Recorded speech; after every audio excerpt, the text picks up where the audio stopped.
We understand that it can be frustrating and discouraging to invest in prayer and devotional conditions and not see the results we were hoping for. But we also want you to know that hanging on to these experiences doesn't make much sense. How many of your prayers have been answered?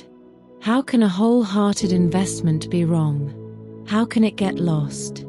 It can't. The vibration is simply too high for it not to have an effect.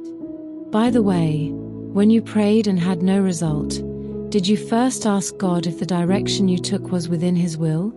Or was it the other way around, that you made your decision first and then prayed for it? Did God have any say in it at all? What if your decision wasn't really in line with His will? How was He to encourage it? What if He didn't think it was a good idea?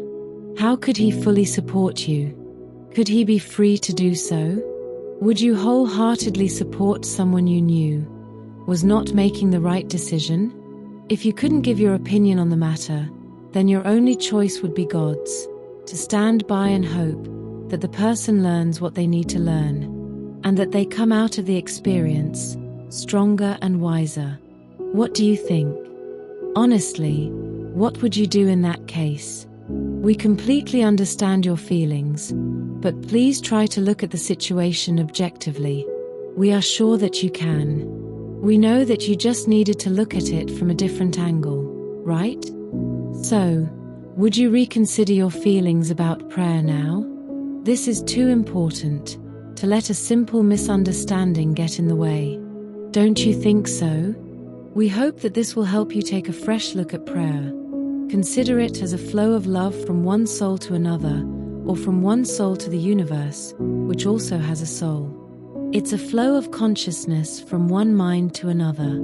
It is a flow of life from one heart to another. Prayer need not be formal or ceremonial. It can be as powerful and spontaneous as life itself, as love itself. Make sure that when you give yourself to this exchange, this is what you are aiming for, not an obligation or an expectation, but rather a flow heaving unstoppably from your inner being. Let it be irresistible and uncalculated. It should be like music, natural and evident. Do you think that nature calculates itself? It doesn't. It just is, and that is what this activity should be. Maybe we need to find a new name for it, at least for a while. What do you think? The humming of our heart? The music of our heart? The song of our heart? The yearning of our heart?